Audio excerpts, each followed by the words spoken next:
প্রায় 1.5 ঘন্টা হাঁটলাম। হাঁটার পরে এখন বারান্দায় এসে বসলাম, একটু ঘামটা শুকাবে।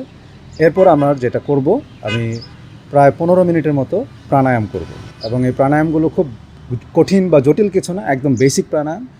কিছু ভস্ত্রিকা করব, কপালভাতি, এবং এরপর অল্টারনেট নস্ট্রিল ব্রিদিং, বা এর মধ্যে আমি হয়তো আরও 2-1টা প্রাণায়াম এগুলো অল্টারনেট করে করি। যদি সম্ভব হয় প্রতিদিন অন্তত 10 থেকে 15 মিনিট এই প্রাণায়ামগুলো করতে পারেন। আপনি হেঁটে আসলেন, হেঁটে আসার পরে একটু রেস্ট নেন, রেস্ট নেওয়ার পরে আপনি এই প্রাণায়ামগুলো করতে পারেন।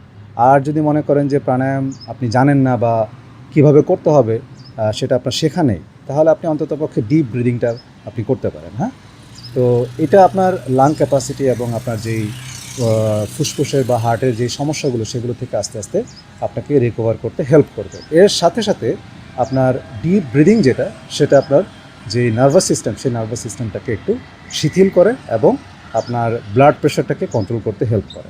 আর যদি একেবারেই না জানেন যে প্রাণায়াম কিভাবে করে, তাহলে আপনি চাইলে ইউটিউবের ভিডিও দেখে আসলে শিখতে পারেন। কিন্তু ইউটিউবের ভিডিওগুলো আসলে কতটুকু শেখার জন্য ইফেক্টিভ সেটার ব্যাপারে আমি আসলে নিশ্চিত না, এই জন্য আমি সেটা রিকমেন্ড করি না।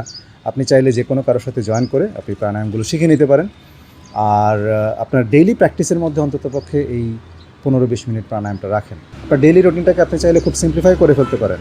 হাঁটা 30 থেকে 40 মিনিট, প্রাণায়াম 10 থেকে 15 মিনিট, এবং 30 থেকে 40 মিনিট যোগা। এটাকে যদি আপনি আপনার ডেইলি রুটিনের মধ্যে নিয়ে আসতে পারেন, তাহলে আশা করা যায় আপনার যে অন্যান্য হেলথ কন্ডিশনগুলো আছে সেগুলো থেকে আপনি আস্তে আস্তে বের হয়ে আসতে পারবেন।